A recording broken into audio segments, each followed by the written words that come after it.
La boutique, lo importante y principal de la boutique es que todo es gratis. No cobramos por nada, tenemos ropa casi nueva, en muy buen estado, y tenemos ropa nueva de alguna tienda de Aruba que nos las donan.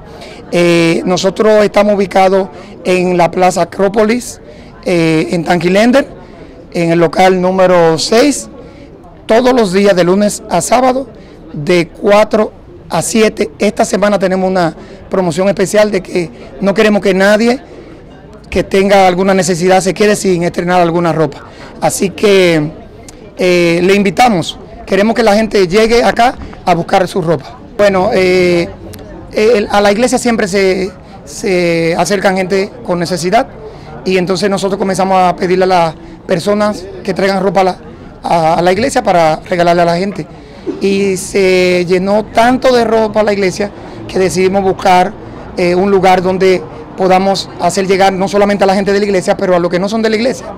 Gracias a Dios tenemos unos miembros de la iglesia, los esposos Santana, propietarios de este centro comercial, que nos facilitó, nos donó el lugar para nosotros poder darle ropa. Entonces ya no es para la gente de la iglesia, es para toda la gente de Aruba, no importa el color, la raza, de dónde sea la persona, todo el que tenga necesidad de una ropa. Tenemos ropa para niños, para niñas, para caballeros, para damas, para jóvenes, puede acercarse acá a la Boutique On.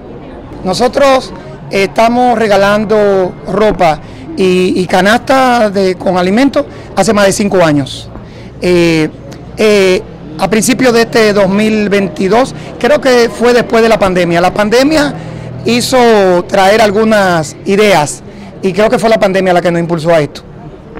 Actualmente aquí no tiene pañazo, pero la iglesia nos está dando una comida, arroz, bonchi, etcétera, de lata. Zapatos nos tienen aquí. Tú lo cortas paña, zapatos, corbata, todas las cosas nos tienen aquí. Sí. Nos está aquí tur dia di Jaluna Payasabra, de 4 de la tarde para 7 de la noche.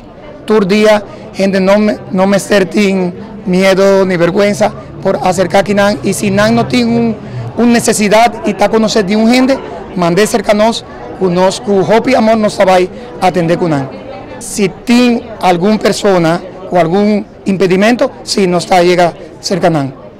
Un número con algo por llama, para por tomar contacto con vos, para por ayuda si es necesario. Nos tiene el número de teléfono de iglesia, que está 593-9947, el número de celular, y 280-0230, tur día de Jaluna para Viernes, no por de mañana para 1 hora de la tarde.